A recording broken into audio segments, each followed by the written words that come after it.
My name is Paul McCann, and we're continuing with our series with a great guest today, Byrne.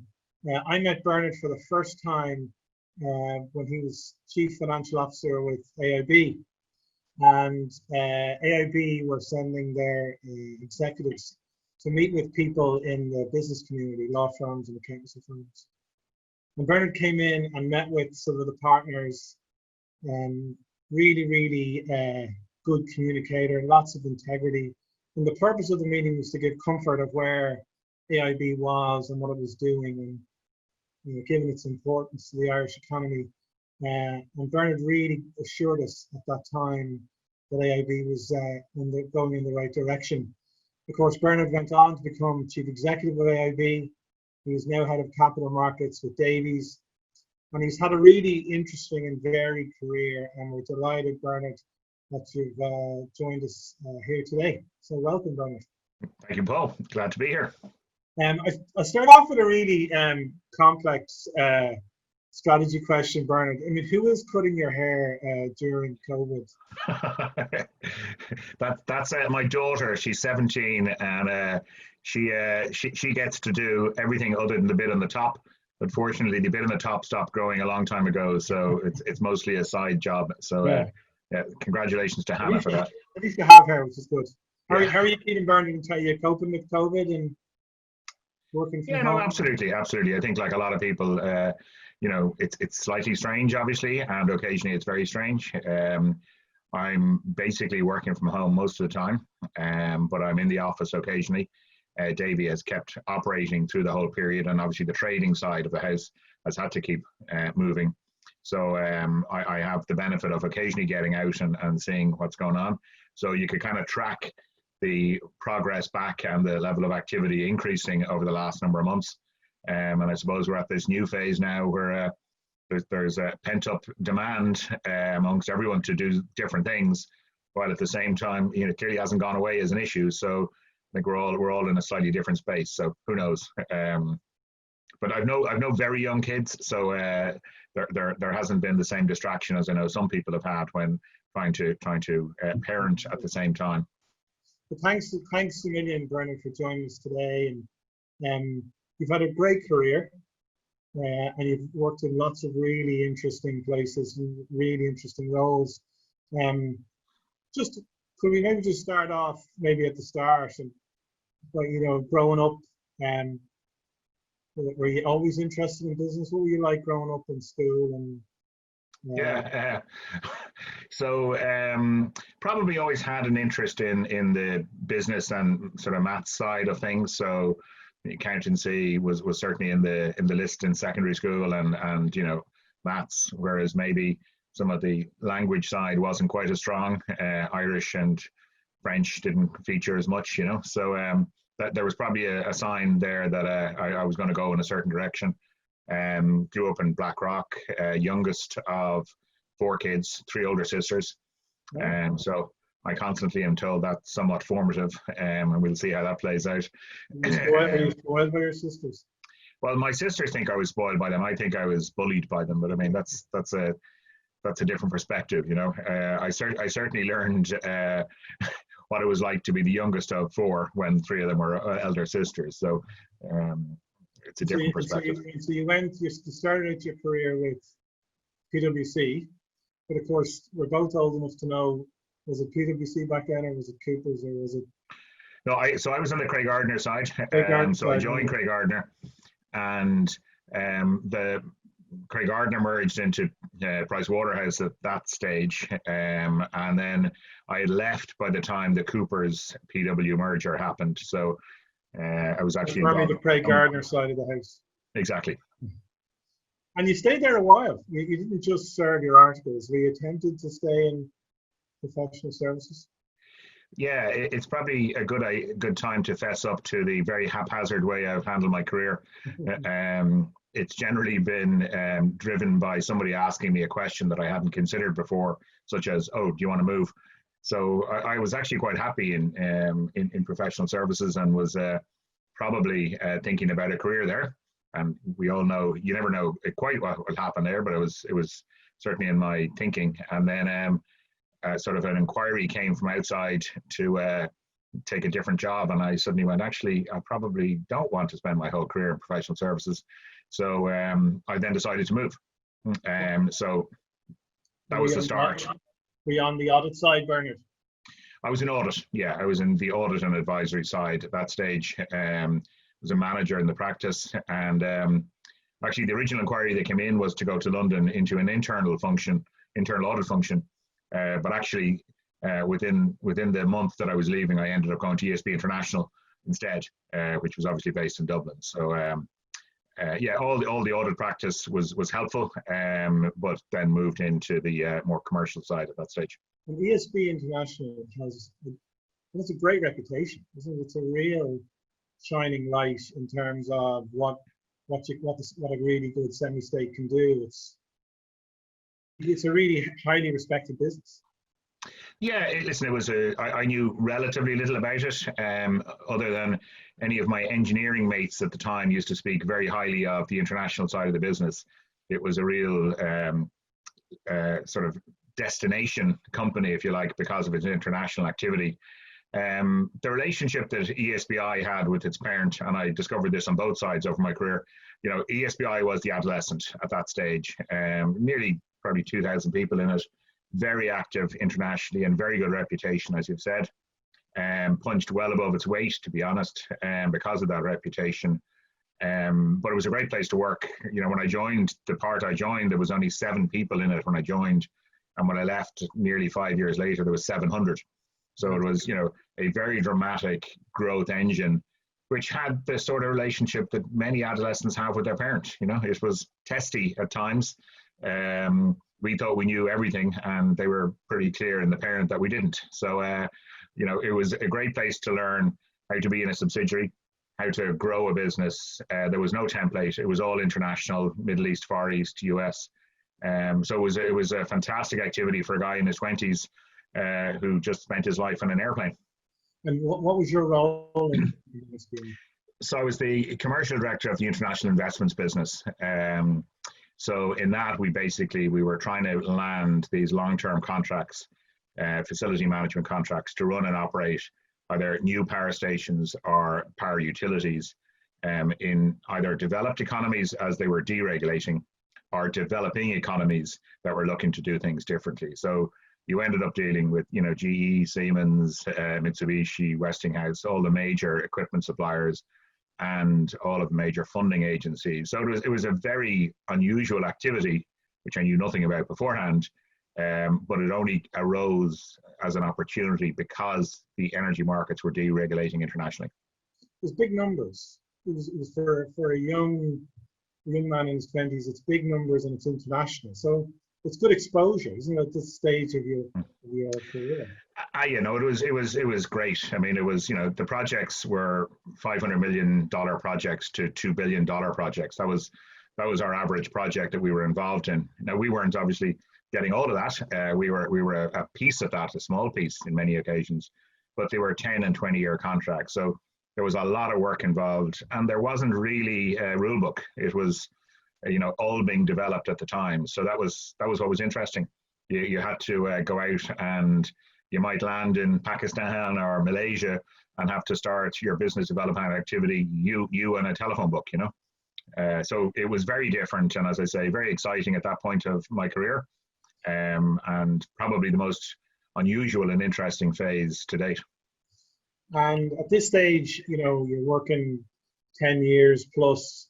Was there someone who's a key influence on you, or was there someone that you started to learn, leadership lessons or business lessons?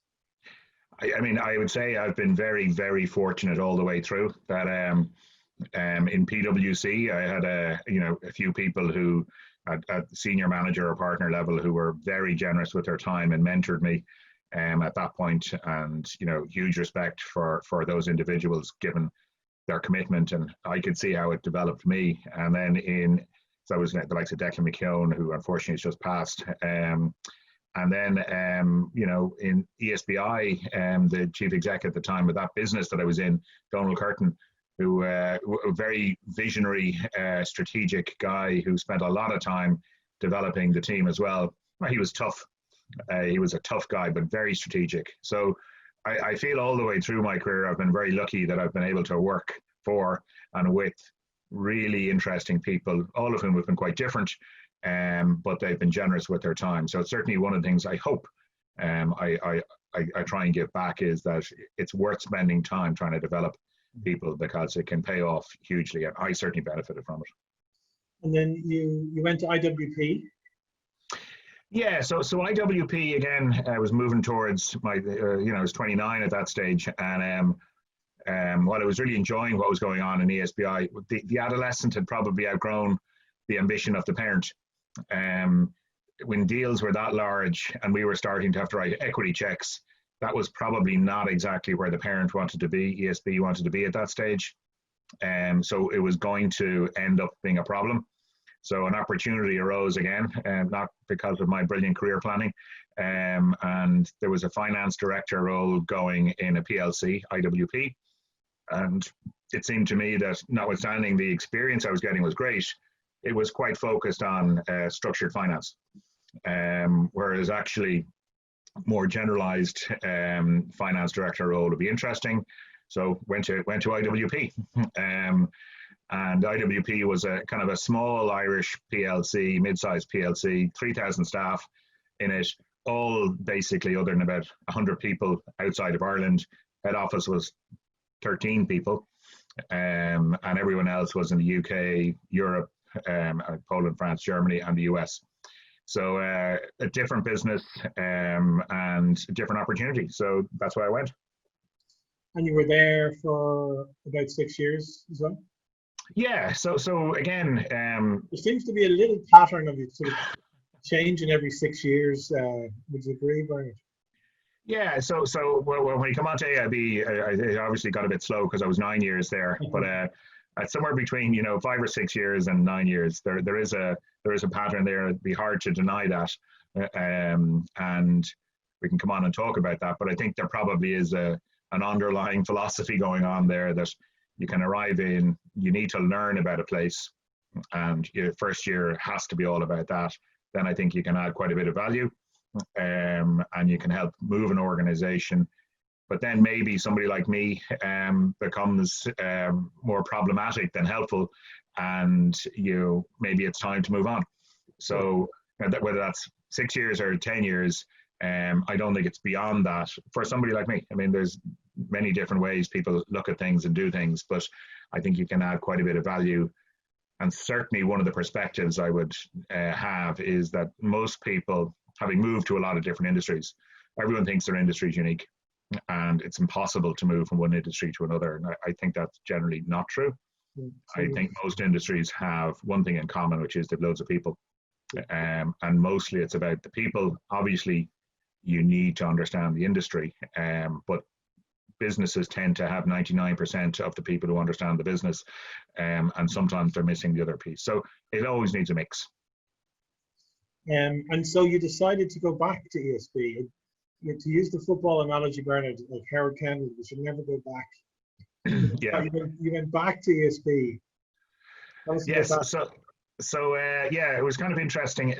So IWP, most people who might be watching this wouldn't know much about IWP, but at the back end of my career there as deputy CEO and finance director, I tried a management buyout.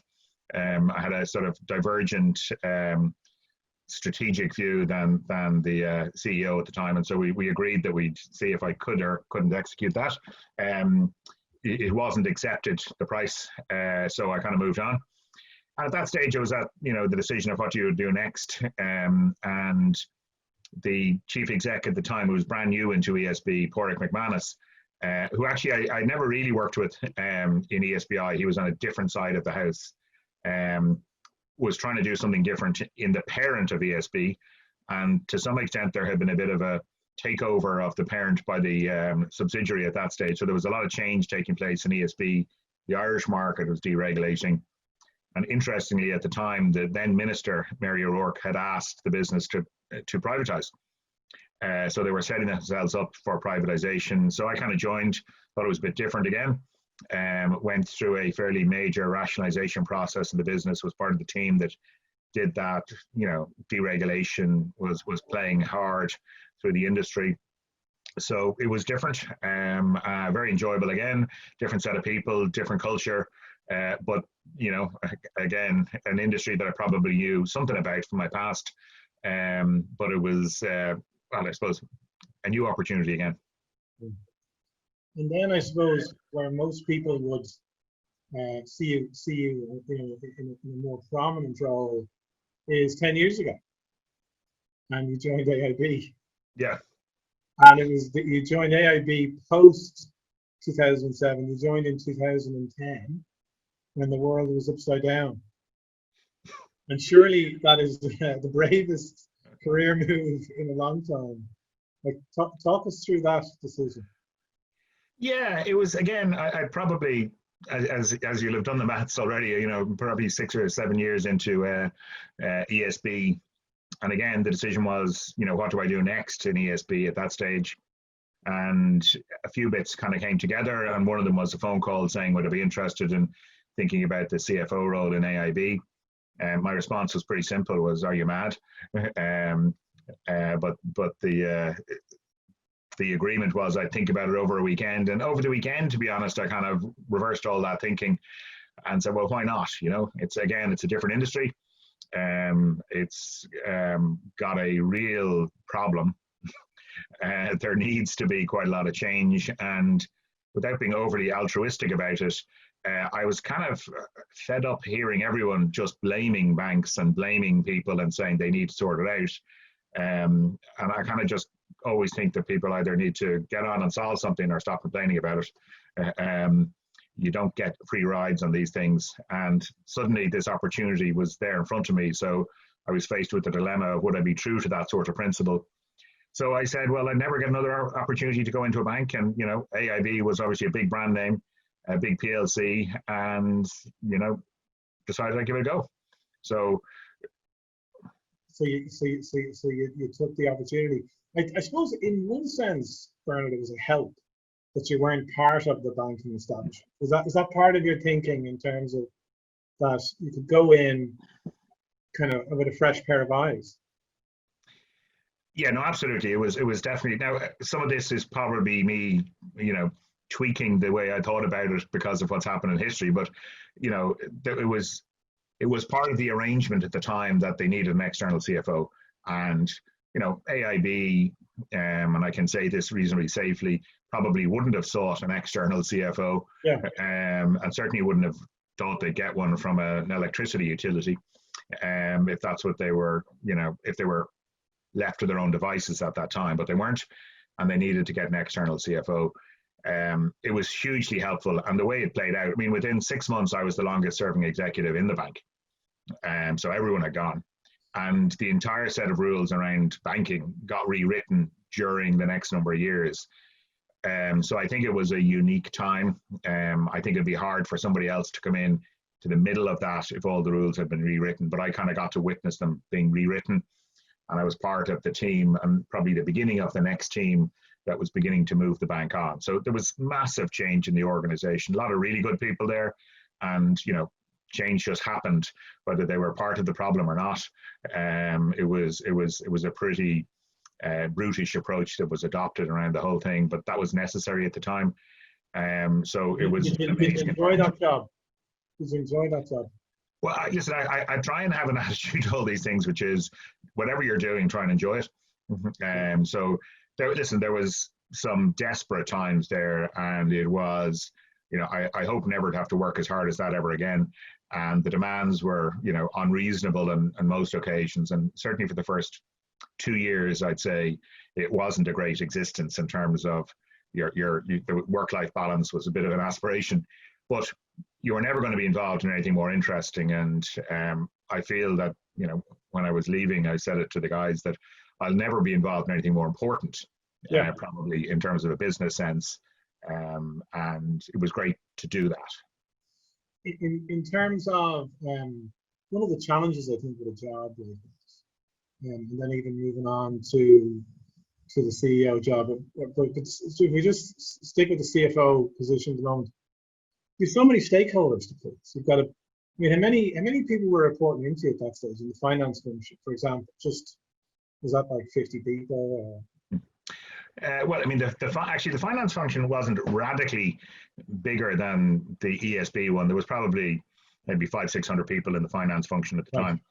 time, and it was going through. I mean, finance was at the heart of the process around 2010, 2011, because obviously at the beginning it All started eyes out on like you.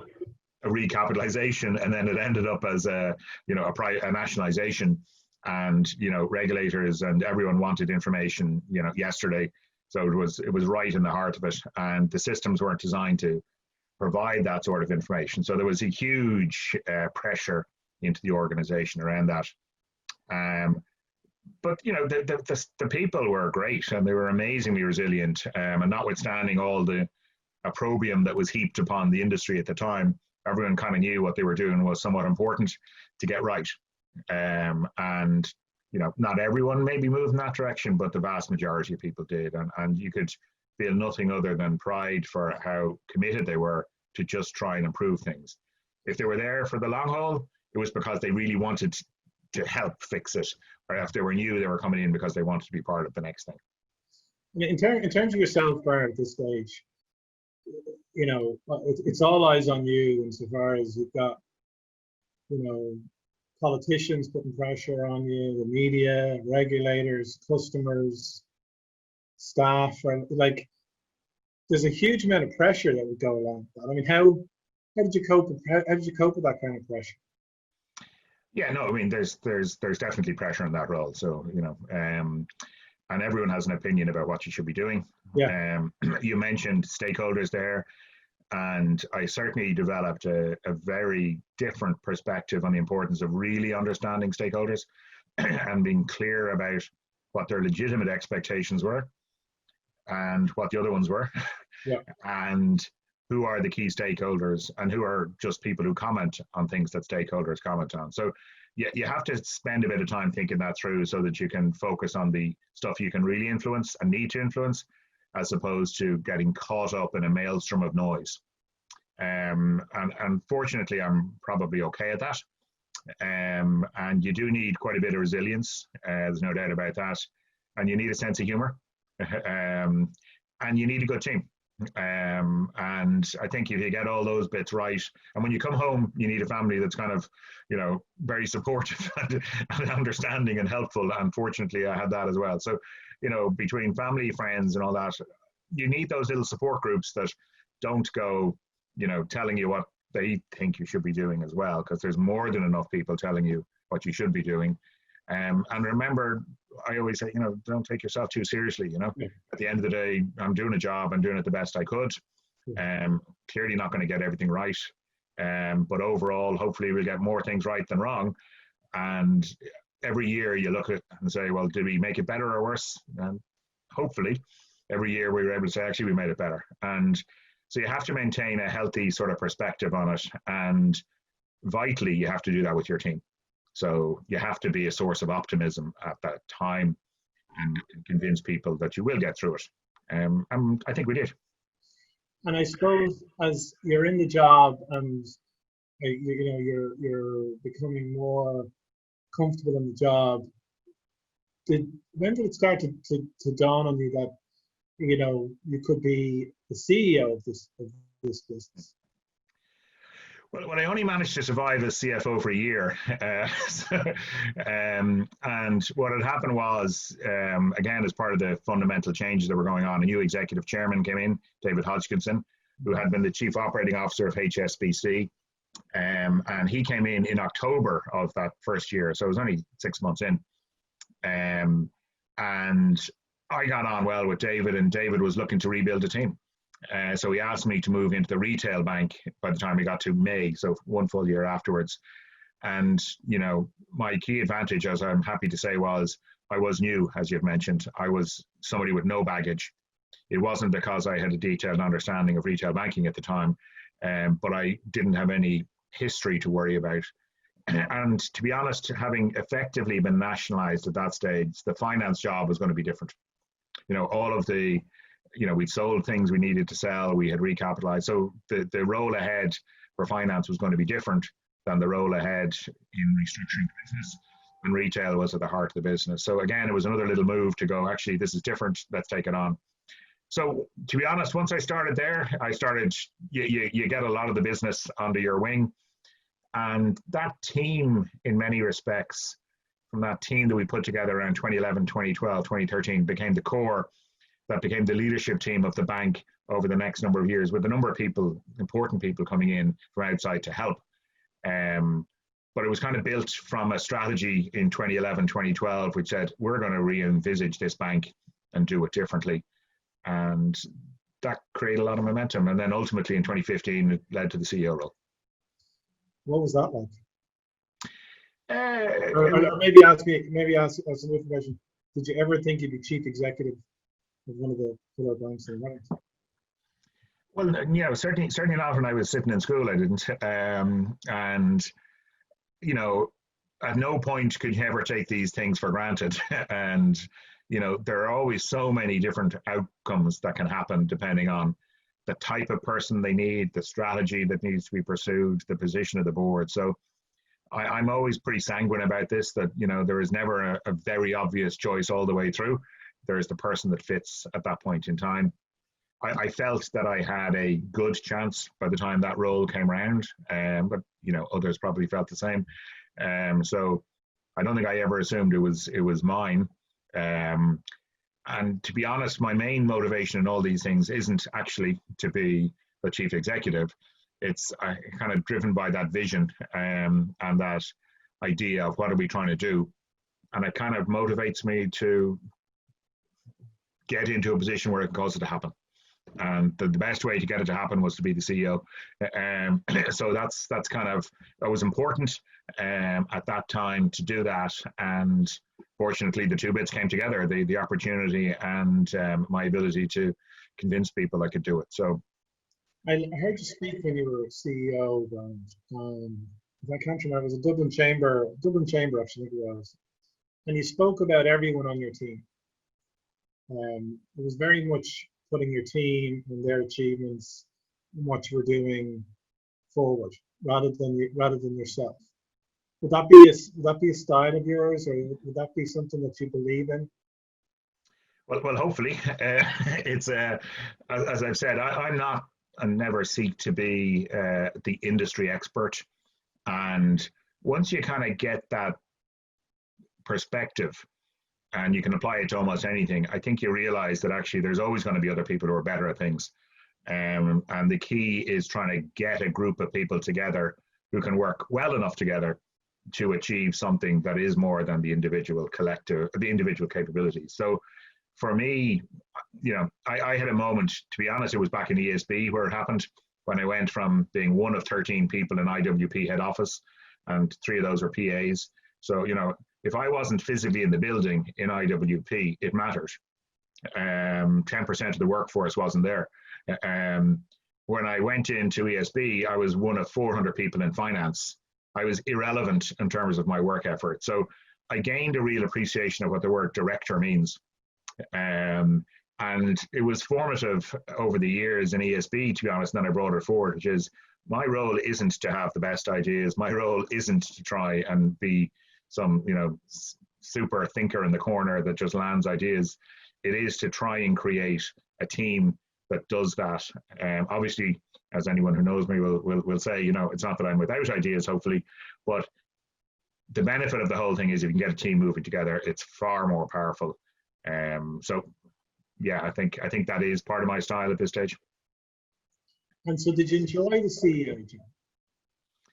Oh yeah, it was, well, again, the other analogy is, on average, it was like many other jobs, but the highs were much higher and the lows were much lower.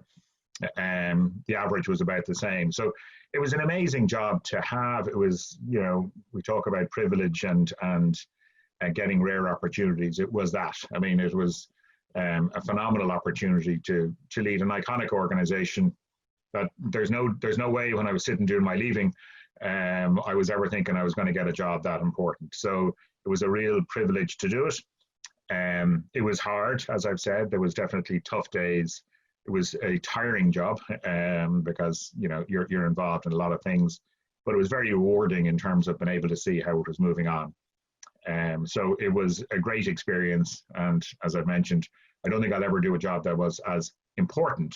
It's others to decide as to whether that went well or badly, but it was certainly, and still is, obviously, a very important job in a way that other roles maybe less so. Things went well. I mean, in terms of the various stakeholders we talked about, government, the regulators, staff, customers, the media.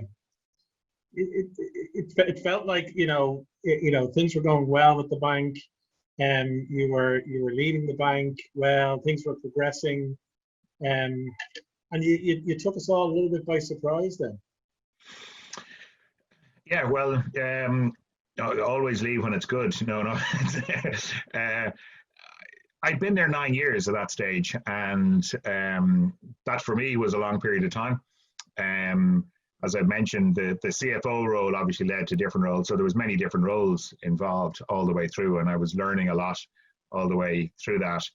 The key was getting the IPO done and getting to the point where the bank had been brought back to those public markets. That was a real, if you like, sign of the next stage of development of the bank, that we had achieved an awful lot of what was set out to do. And again, I wasn't particularly thinking about moving on, but my mind was probably moving in that direction because government had not sold down more of the bank, and therefore some of the strategic options that I might have been thinking about were going to be harder to achieve. And I was, I turned 50, and I was going, if I stay here for another 5 years, whether I would or wouldn't have been able to is a separate point. I was going to be in my mid-50s, and then what do you do next? So I was clear that it wasn't the end of the road for me. I didn't want it to be my last executive role. So I wanted to do something else. And the bank was in good shape. It had a number of strong candidates that could take it on. And so opportunity happened to match with my sort of shifting mental perspective. So moving to Davy and to replace somebody as iconic as Kieran McLaughlin just seemed like a unique opportunity. So yet again, I was kind of going, that's a bit different. Let's try that. Davys, of course, is another. You've gone from one great brand, Irish brand, to another. Davys is a fantastic reputation, both here and internationally.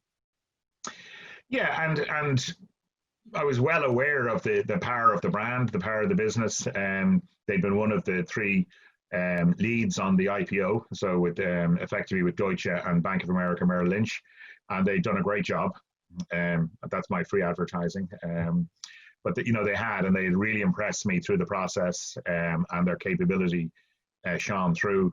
So it was kind of I wouldn't have thought of it, being honest. And if you and I had this chat a year before I left AIB, it wouldn't have been on the top 10 list of things that I might have done. But as it arose, I went, actually, it's perfect. It's different. It's not a PLC. It wasn't even the CEO job of the organization, but it was something that I felt I could add value to, which was taking that corporate and capital market side and trying to move it on to the next level. I mean, Kieran had been heading that up for 40 years and done a brilliant job developing that franchise that we've spoken of. And so therefore it was it's a very big pair of shoes to fill, and it was a very different role. And that kind of worked for Davy as well, because I had a bit of a profile. I was somebody a bit different, and therefore there was a meeting and a marriage of convenience, if you like.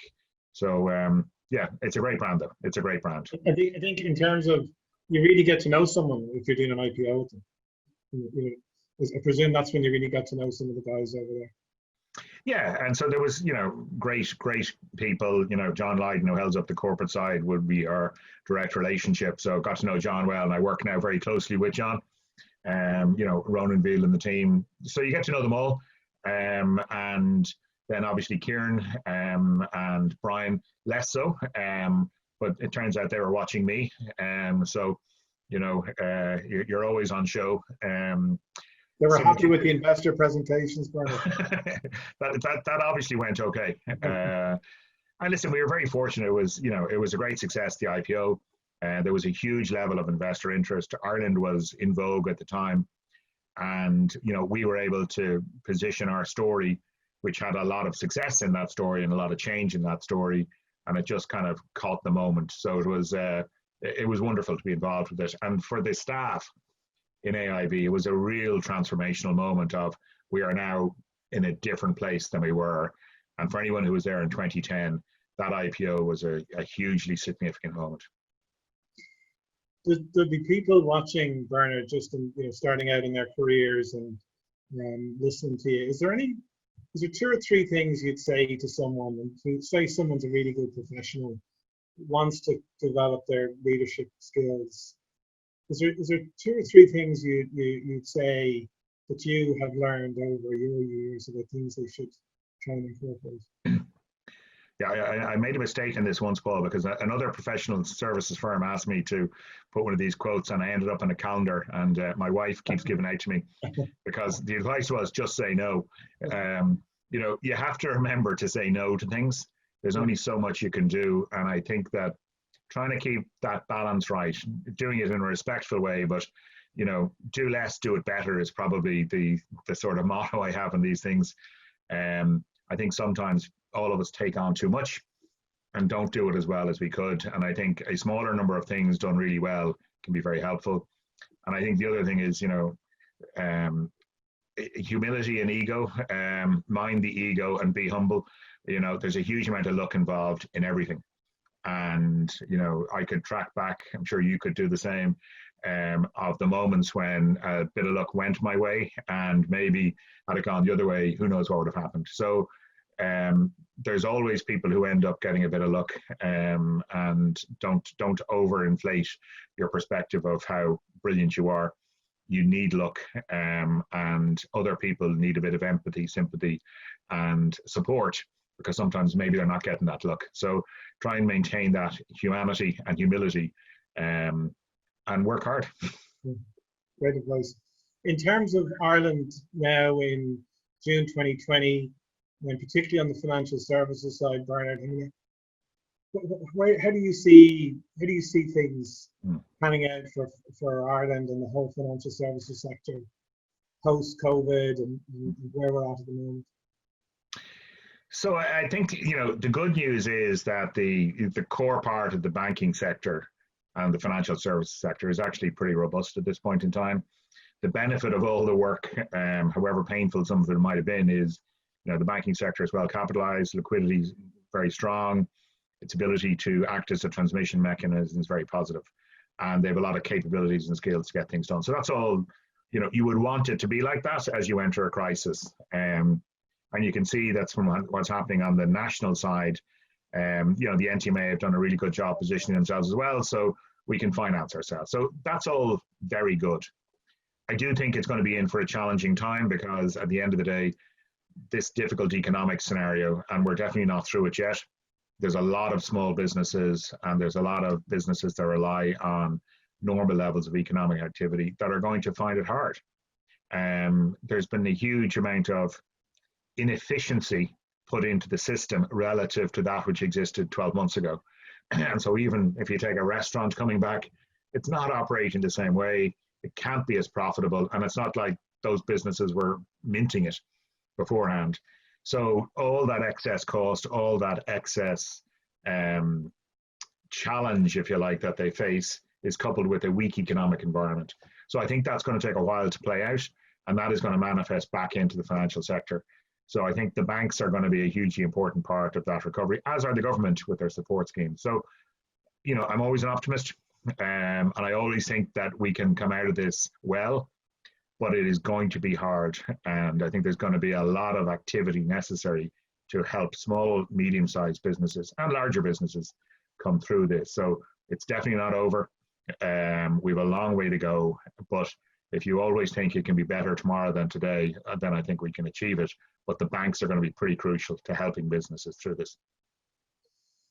Bernard, you've had a great career. I'd like to thank you for sharing with us today all of your insights. I'd also like to thank you for your service to AIB. I think you did a really great job. And I wish you all the best with your your new career in Davys Stockbrokers. So just to say thank you very much. Paul, thank you very much. Yeah. Very enjoyable. Cheers. Thanks, Bernard.